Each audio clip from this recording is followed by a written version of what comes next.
Hi, my name is Precious, and one of my bachelor's of science is in child learning and development. Today, we're going to talk about the science of learning, how kids absorb information and knowledge, and how to optimize it. Have you ever wondered why some kids get concepts easily and quickly while others struggle, or even why play is such an essential part of child learning and development? Understanding the neuroscience of learning can help parents, teachers, and caregivers to optimize a child's ability to absorb and retain knowledge. Okay, let's break it down. So, we're going to start off by talking about the brain and learning how kids absorb knowledge. Children's brains are incredibly adaptable from ages birth through 25. Our brains are undergoing a process called synaptic pruning. This process strengthens the useful connections while it eliminates the weaker connections.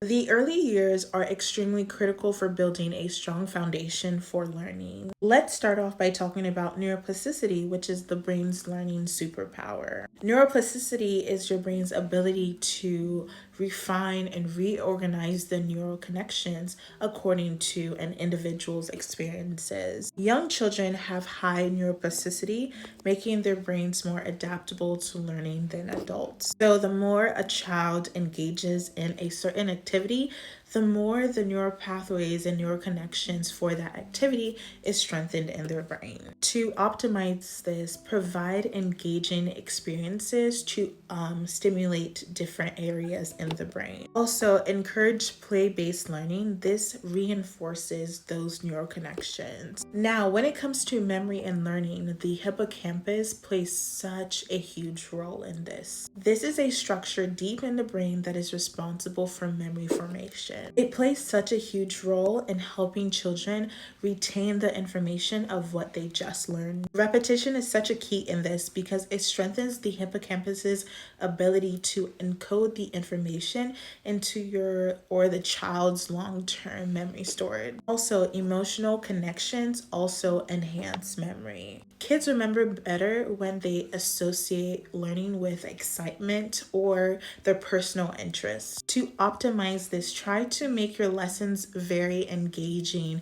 Use storytelling and a lot of emotions. Encourage active recall. When you explain or teach a new information, encourage the kids to explain back to you what you just taught them. Sleep is also important. The hippocampus consolidates memory during sleep, so ensure that your child is getting proper sleep. Since neuroplasticity and the hippocampus play such a huge role in how children are absorbing information, optimizing these two key areas is so important for learning and to increase and retain information. I'm going to give you 3 highly effective strategies based off these two concepts, which is the hippocampus and neuroplasticity. The first one is repetition and active engagement.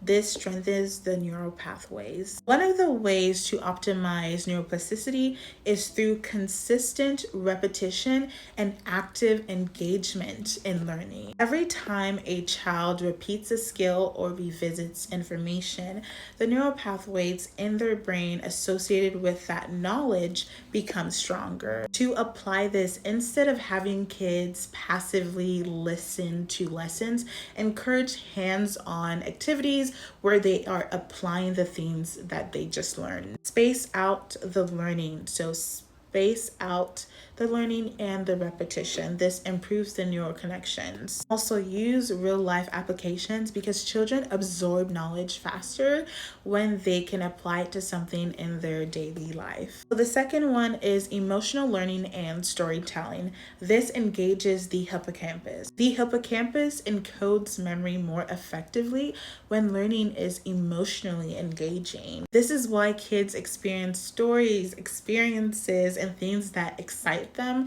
rather than just facts. To apply this, use storytelling to teach them a complex topic or just teach them a topic in general instead of just telling them the facts. So for example, if you're trying to teach your child about good morals or something like that, you teach them in a storytelling manner so that they can remember it more easily. Incorporate play and activity. This engages the brain and makes learning more fun. If learning is fun, it leads to better memory retention. And lastly, relate the learning to that child's personal experiences. Okay, the third and final key step is sleep and downtime.